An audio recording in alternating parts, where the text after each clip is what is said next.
નમસ્કાર વિદ્યાર્થી મિત્રો, આજે આપણે સ્ટીરિયો કેમેસ્ટ્રીનું લેક્ચર 5 જોઈએ છીએ. મિત્રો, અગાઉના લેક્ચરમાં આપણે દ્વિવિસ્થાપિત સાયક્લોહેક્ઝેન કે જેમાં 1,2 ડાયમિથાઇલ સાયક્લોહેક્ઝેન, 1,3 ડાયમિથાઇલ સાયક્લોહેક્ઝેન અને 1,4 ડાયમિથાઇલ સાયક્લોહેક્ઝેનના વ્યુત્પન્નોની સ્થિરતા અંગે માહિતી મેળવી હતી. મિત્રો, લાસ્ટમાં આપણે જે જુદા જુદા કન્ફર્મેશન છે એની સ્થિરતાના કન્ક્લુઝનની વાત બાકી હતી. તો મિત્રો, આપણે એનું કન્ક્લુઝન જોઈએ.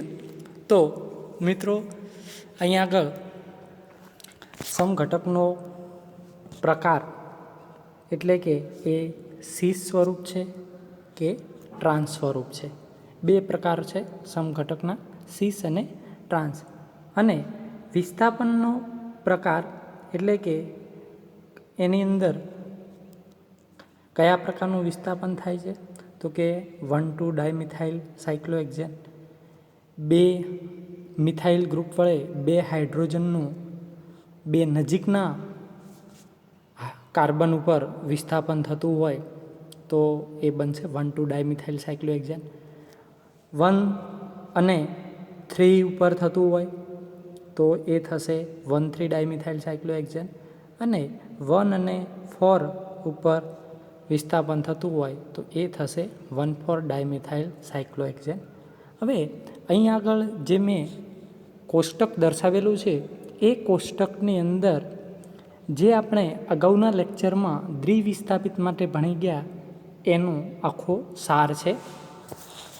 મિત્રો, અહીં આગળ જે એક છે સૂત્ર કે 1,2 ડાયમિથાઇલ સાયક્લોહેક્ઝેન, તો એના આપણને સીસ અને ટ્રાન્સ સમઘટકો જોવા મળે છે. સીસની અંદર પણ વિસ્થાપિત સમૂહનું સ્થાન ક્યાં આગળ છે તો એને આધારે એના બે કન્ફર્મેશન જોવા મળે છે. એ જ રીતે ટ્રાન્સની અંદર પણ એ વિસ્થાપિતના સ્થાન એક્સિયલ ઉપર છે કે ઇક્વિટોરિયલ ઉપર છે, તો એના આધારે એના પણ બે કન્ફર્મેશન જોવા મળે છે. તો મિત્રો, પહેલાં જોઈએ 1,2 ડાયમિથાઇલ સાયક્લોહેક્ઝેન. તો 1,2 ડાયમિથાઇલ સાયક્લોહેક્ઝેન છે એમાં સીસના બે કન્ફર્મેશન જોવા મળશે અને ટ્રાન્સના પણ બે કન્ફર્મેશન જોવા મળશે. જે સીસના બે કન્ફર્મેશન જોવા મળે છે એની અંદર ફર્સ્ટ છે 1AE અને સેકન્ડ છે 2EA. જે 1AE છે એટલે એનો મતલબ એવો થશે કે એક મિથાઇલ ગ્રુપ પહેલું જે છે પહેલા કાર્બન ઉપર એ એક્સિયલ ઉપર છે ને બીજા કાર્બન ઉપર રહેલું એ ઇક્વિટોરિયલ એટલે 1AE. જ્યારે નીચેનું જે છે એ એનું ફ્લિપ ચેર છે એટલે જ્યાં એક્સિયલ હશે ત્યાં ઇક્વિટોરિયલ આવી જશે અને જ્યાં ઇક્વિટોરિયલ હશે ત્યાં એક્સિયલ આવી જશે. અને આવું દરેક કન્ફર્મેશનની અંદર બનશે. તો સેકન્ડ જે છે એની અંદર સેકન્ડ EA લખેલું ઉપરનાની અંદર 1AE એટલે સેકન્ડની અંદર એક્સિયલ છે એનો ઇક્વિટોરિયલ થઈ જશે અને ઇક્વિટોરિયલ છે એ એક્સિયલ થઈ જશે. અને જે એક્સિયલ પોઝિશનને લીધે જ 1,3 ડાયએક્સિયલ ઇન્ટરેક્શન જોવા મળતું હોય તો બંનેની અંદર એક જ એક્સિયલ છે એટલે એના લીધે આપણને 1.8 એનર્જી અને આની અંદર પણ એક જ એક્સિયલ છે એટલે એના લીધે પણ એનર્જી કેટલી થશે 1.8. ઓકે. હવે મિત્રો, ટ્રાન્સની વાત કરીએ તો ટ્રાન્સની અંદર તમે જોશો તો ટ્રાન્સની અંદર પણ એ પ્રકારે બે કન્ફર્મેશન જોવા મળશે. એક હશે 3AA અને બીજું હશે 4EE. 3AA માંથી 4EE એ ફ્લિપ ચેર દ્વારા બને છે. 3AA એટલે મતલબ બંને જે મિથાઇલ ગ્રુપ છે 1 અને 2 પોઝિશન ઉપર એ બંને કેવા છે એક્સિયલ છે. અને જે 4EE છે તો એ બંને કેવા છે ઇક્વિટોરિયલ છે. અને હવે 1,3 ડાયએક્સિયલ ઇન્ટરેક્શનની વાત કરીએ તો જ્યાં એક્સિયલ પોઝિશન હોય ત્યાં આગળ જ આપણને 1,3 ડાયએક્સિયલ ઇન્ટરેક્શન જોવા મળશે. તો અહીં આગળ 2AA એટલે બે એક્સિયલ પોઝિશન છે એટલે એના લીધે આપણને જે એનર્જી છે એ જોવા મળશે 3.6 કિલો કેલરી પ્રતિ મોલ. હવે મિત્રો આની વાત કરીએ તો ફોર ઈ એની એનર્જી કેટલી આપણને જોવા મળે છે 0.9. અહીં આગળ મેં વાત કરું તો જ્યાં ફોર ઈ છે તો ત્યાં આગળ એક પણ ગ્રુપ જે વિસ્થાપિત છે એ એક્સિયલ ઉપર નથી, છતાં પણ એની એનર્જી આપણને ક્યાં કંઈક જોવા મળે છે. તો આ જે એનર્જી જોવા મળે છે એ મિત્રો ગ્યુસ બ્યુટેનને લીધે જોવા મળે છે, કે આની અંદર ગ્યુસ બ્યુટેન પ્રકારની સંરચના ઉદ્ભવતી હોવાથી એ જોવા મળે છે, નહીં કે 1,3 ડાયએક્સિયલ ઇન્ટ્રેક્શનને લીધે. તો આ થઈ 1,2 ડાયમિથાઇલ સાયક્લોહેક્ઝેનની વાત. હવે એ જ રીતે મિત્રો આપણે જોઈએ 1,3 ડાયમિથાઇલ સાયક્લોહેક્ઝેન. તો સેમ જે રીતે ઉપર જોયું એની અંદર અહીં આગળ પણ સિસના 2 કન્ફર્મેશન જોવા મળશે, અને એ જ રીતે ટ્રાન્સની અંદર પણ આપણને 2 કન્ફર્મેશન જોવા મળશે. અહીં આગળ જે ઉપરનું જે છે એના કરતાં થોડુંક ચેન્જ થાય છે. ઉપરનાની અંદર 1A હતું, અહીં આગળ બંને જે છે એ એક્સિયલ પોઝિશન ઉપર છે મિથાઇલ ગ્રુપ, અને એ બંને એક્સિયલ ઉપર હોવાથી એની એનર્જી આપણને E બરાબર 5.4. અહીંયા આગળ એક CH3H, બીજું CH3H અને એક CH3 વચ્ચે પણ ઇન્ટ્રેક્શનને લીધે આની એનર્જી વધારે આપણને જોવા મળે છે. અને જે બીજું જે છે E, તો મિત્રો આ બંને જે વિસ્થાપિત સમૂહો છે એ બંને ઇક્વેટોરિયલ પોઝિશન ઉપર છે, એટલે એની એનર્જી આપણને 0.0 કિલો કેલરી પ્રતિ મોલ જોવા મળે છે. હવે મિત્રો ટ્રાન્સની વાત કરીએ તો ટ્રાન્સની અંદર 2 કન્ફર્મેશન 3AE અને 4EA. તો બંનેની અંદર એક એક્સિયલ આવતું હોવાથી એની અંદર એનર્જી બંનેની કેવી રહેશે સમાન, એટલે કે 1.8 કિલો કેલરી પ્રતિ મોલ જેટલી સમાન રહે છે. હવે મિત્રો આગળ જોઈએ 1,4 ડાયમિથાઇલ સાયક્લોહેક્ઝેન માટે. તો મિત્રો 1,4 ડાયમિથાઇલ સાયક્લોહેક્ઝેનની અંદર એક મિથાઇલ ગ્રુપ પહેલા કાર્બન ઉપર હશે અને બીજું મિથાઇલ ગ્રુપ ચોથા કાર્બન ઉપર હશે, એટલે બનશે 1,4 ડાયમિથાઇલ સાયક્લોહેક્ઝેન. જે રીતે ઉપર જોયું એ પ્રકારે આની અંદર પણ એક સિસ અને ટ્રાન્સ રચના જોવા મળે છે, એટલે સિસના 2 કન્ફર્મેશન અને ટ્રાન્સના 2 કન્ફર્મેશન. આ જે કન્ફર્મેશન છે એ સેમ આપણે 1,2 ડાયમિથાઇલ સાયક્લોહેક્ઝેનની અંદર જોયા એ પ્રકારે જ છે. તો અહીંયા આગળ જે પહેલું જે છે એની અંદર 1AE એટલે કે મિથાઇલ ગ્રુપ એક એક્સિયલ ઉપર અને બીજું ઇક્વેટોરિયલ ઉપર. સેમ નીચે પણ એવું જ, પણ એનાથી ઉલટું થઈ જશે, કે જે એક્સિયલ છે એ ઇક્વેટોરિયલ થઈ જશે અને જે ઇક્વેટોરિયલ છે એ એક્સિયલ થઈ જશે.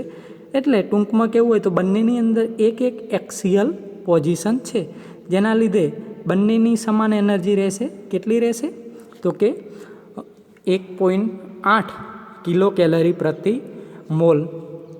હવે મિત્રો ટ્રાન્સની વાત કરું તો ટ્રાન્સની અંદર પણ 2 કન્ફર્મેશન છે, એક છે 3AA અને બીજું છે 4EE.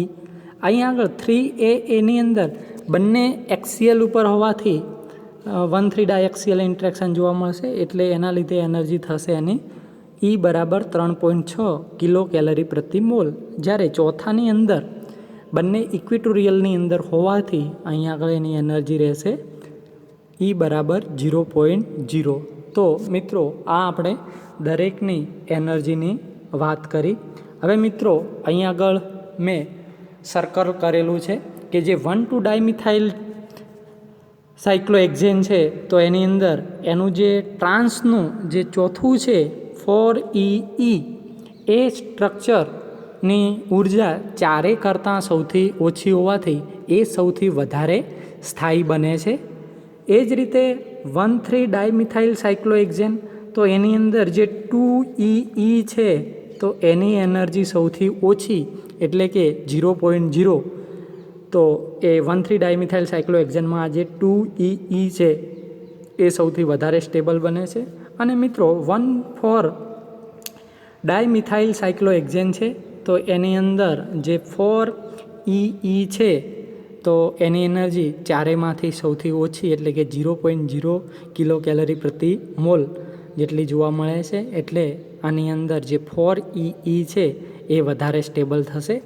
એટલે મિત્રો ટૂંકમાં યાદ રાખવું હોય તો જેની અંદર બંને મિથાઇલ ગ્રુપ ઇક્વિટોરિયલ પોઝિશન ઉપર હશે તો એ જે કન્ફર્મેશન છે એ સૌથી એનું વધારે સ્થાયી થશે. તો ત્રણેયની અંદર તમે નોંધ લેજો કે અહીંયા આગળ પણ બંને ઇક્વિટોરિયલ ઉપર છે, અહીંયા આગળ પણ બંને ઇક્વિટોરિયલ પોઝિશન ઉપર વિસ્થાપિત સમૂહો છે અને અહીંયા આગળ પણ બંને ઇક્વિટોરિયલ ઉપર વિસ્થાપિત સમૂહો છે. એટલે આ જે છે એ સ્થાયી બને છે. તો આ આપણે જે અગાઉનું લેક્ચર જોયું હતું એનું આ કન્ક્લુઝન એ થઈ ગયું. હવે મિત્રો આપણે આગળ તરફ બાંધિત ભ્રમણને લીધે ઉદ્ભવતી પ્રકાશીય સમઘટકતાનો અભ્યાસ કરવાનો છે. એની પહેલાં અમુક પદોની આપણે સમજૂતી મેળવવાની છે, જેમાં જુદા જુદા પદો છે.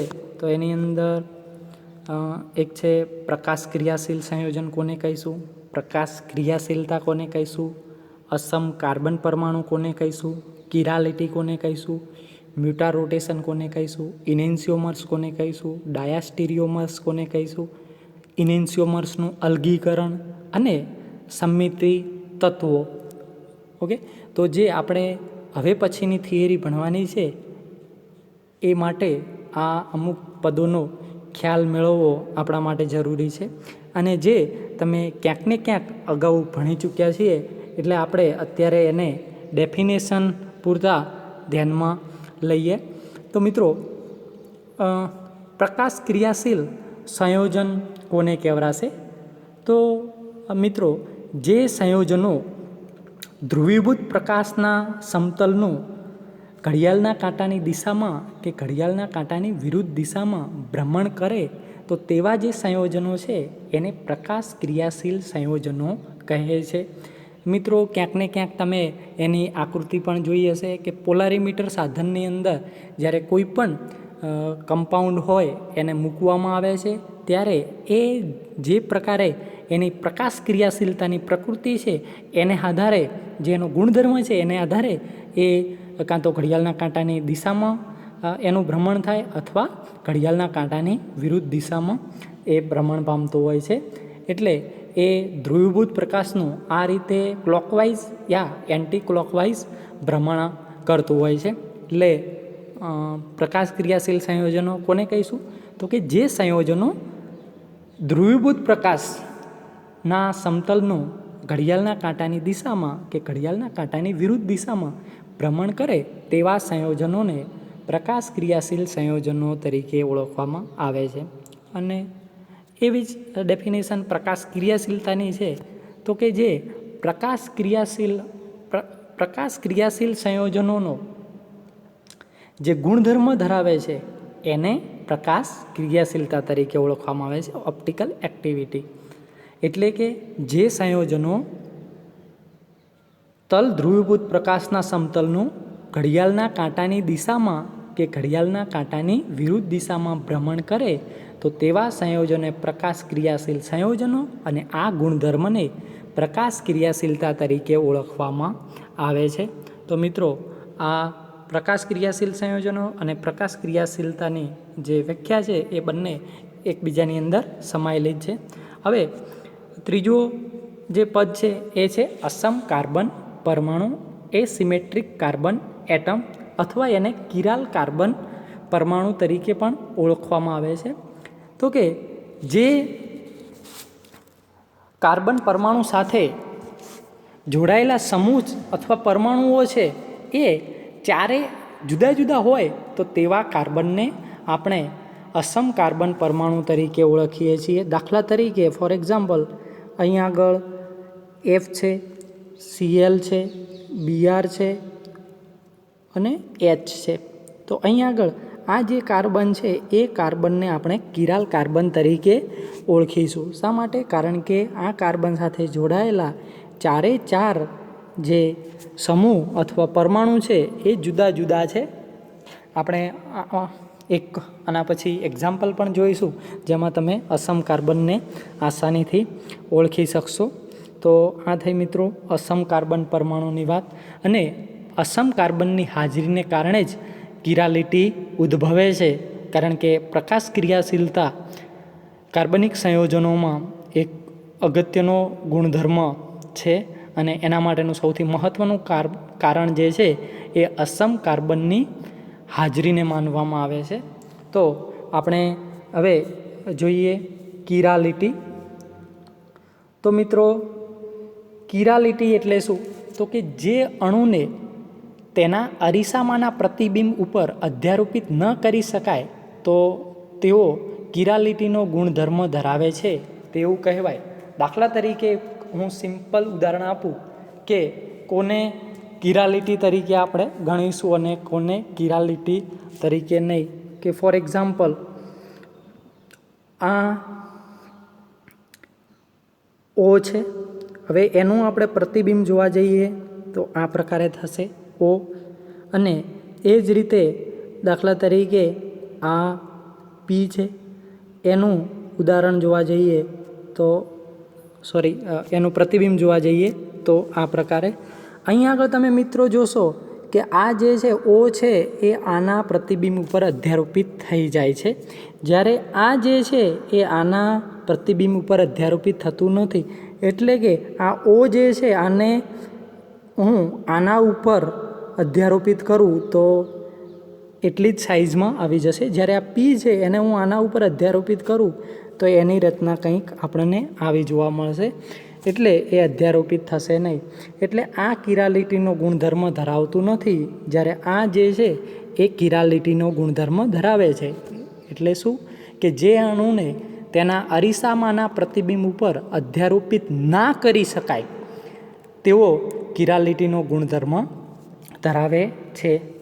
તો મિત્રો હવે આગળ તરફ જોઈએ કે મ્યુટા રોટેશન.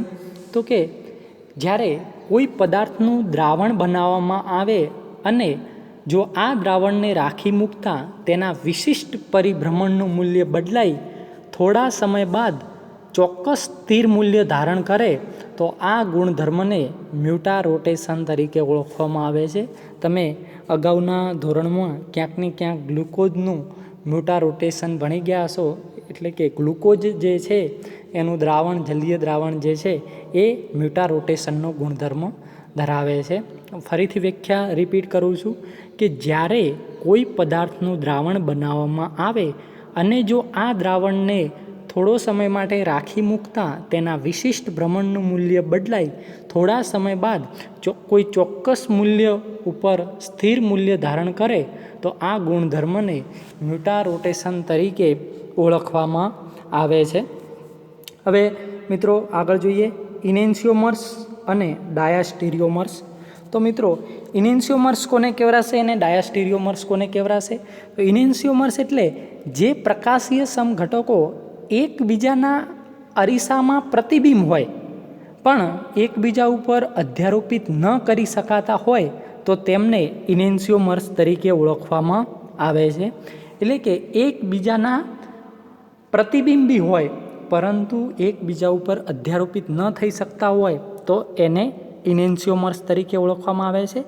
જ્યારે ડાયાસ્ટીરિયોમર્સ એટલે જે પ્રકાશીય સમઘટકો એકબીજાના અરીસાના પ્રતિબિંબી પણ ન હોય અને એકબીજા પર અધ્યારોપિત પણ ન થઈ શકતા હોય તો તેમને ડાયાસ્ટીરિયોમર્સ તરીકે ઓળખવામાં આવે છે.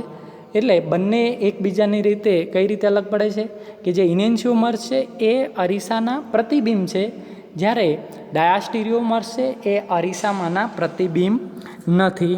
ફોર એક્ઝામ્પલ કે અહીં આગળ મેં એક ઉદાહરણ દર્શાવેલું છે, તમે એને ધ્યાનપૂર્વક જોશો તો 4 સ્ટ્રક્ચર છે, એટલે કે 4 સમઘટકો છે A, B, C, D.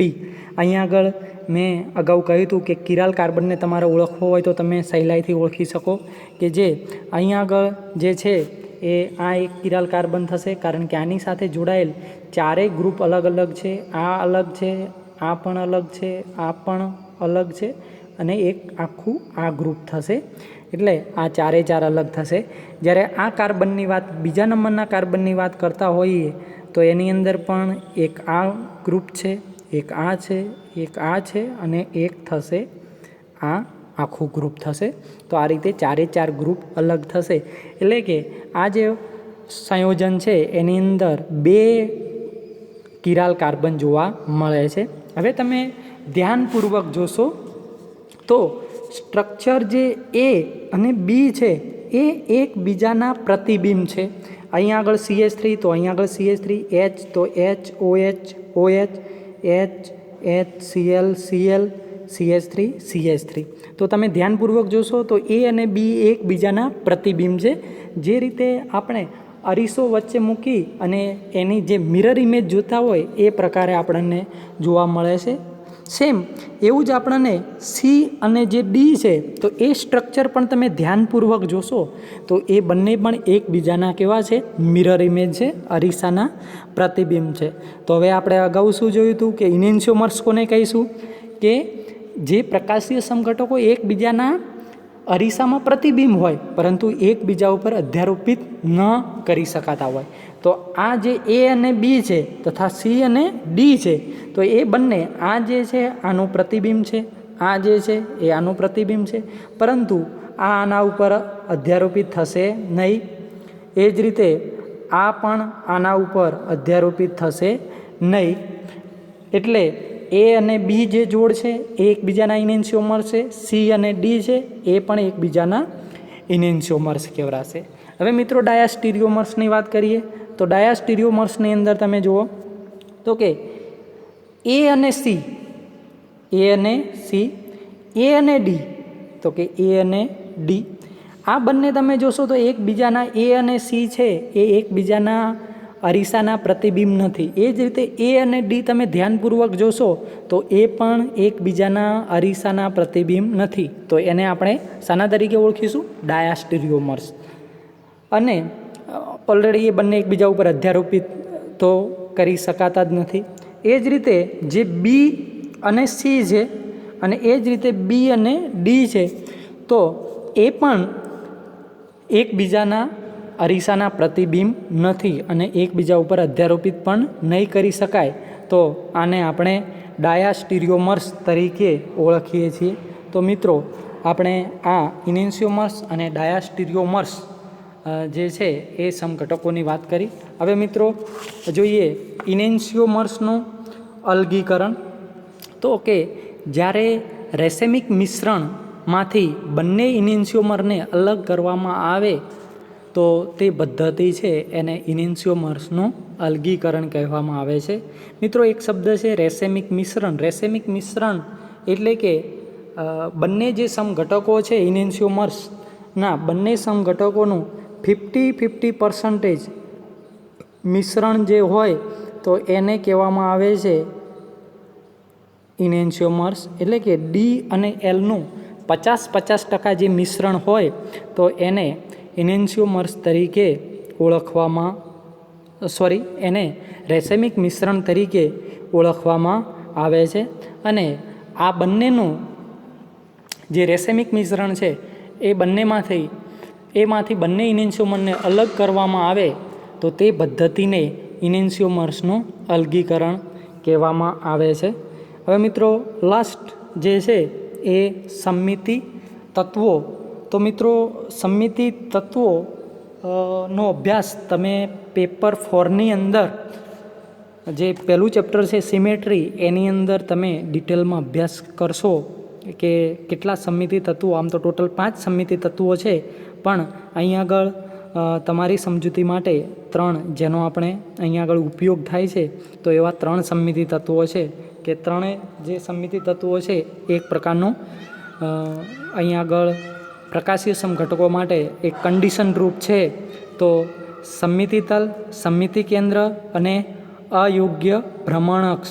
Okay, સમમિતિ તલ, સમમિતિ કેન્દ્ર અને અયોગ્ય ભ્રમણઅક્ષ એ કોને કહેવામાં આવે છે એ આપણે પેપર 4ની અંદર વિગતે ભણીશું. પણ અહીંયા આગળ જે એનું સ્ટેટમેન્ટ છે એ તમે થોડું ધ્યાનમાં લો. તો કે જે સમમિતિ તત્વો છે એટલે કે સમમિતિ તલ, સમમિતિ કેન્દ્ર અને અયોગ્ય ભ્રમણઅક્ષ ની હાજરી એ સમમિતિની હાજરી દર્શાવે છે અને તે અણુની પ્રકાશ અક્રિયાશીલતા દર્શાવે છે. એટલે કે જો આ ત્રણેય સમમિતિ તત્વો હાજર હોય તો અણુ કેવો બનશે? પ્રકાશ અક્રિયાશીલ બને છે. પરંતુ તેનાથી વિપરીત લઈએ કે જો આ સમમિતિ તત્વો જે છે એ સમમિતિ તત્વોની ગેરહાજરી હોય તો અણુ છે એ કેવો બનશે? પ્રકાશ ક્રિયાશીલ. એટલે આપણે જે હવે પછીના જે સંયોજનો ભણવાના છે, એલિન છે, ડાયફિનાઇલ સંયોજન છે અને સ્પાઇરેન્સનો તો આપણે અભ્યાસ નથી કરવાનો, પણ આપણે એની અંદરથી ડાયફિનાઇલ અને એલિન્સ જે છે એનો અભ્યાસ કરવાનો છે કે જેઓ પ્રકાશ ક્રિયાશીલતાનો ગુણધર્મ ધરાવે છે. એટલે આમ અણુની પ્રકાશ ક્રિયાશીલતાને સમમિતિની ગેરહાજરી સાથે સીધો સંબંધ છે. એટલે કે કોઈ પણ સંયોજન છે પ્રકાશ ક્રિયાશીલતા ક્યારે ધરાવશે? કે જ્યારે એની અંદર આ ત્રણેય સમમિતિ તત્વો ગેરહાજર હોય ત્યારે. એટલે આ ત્રણેય સમમિતિ તત્વોની ગેરહાજરી જરૂરી છે તો જ એ અણુ છે એ પ્રકાશ ક્રિયાશીલતાનો ગુણધર્મ ધરાવે છે. એટલા માટે તો આપણે લાસ્ટ સેન્ટેન્સ કહ્યું કે આમ અણુની પ્રકાશ ક્રિયાશીલતાને સમમિતિની ગેરહાજરી સાથે સંબંધ છે.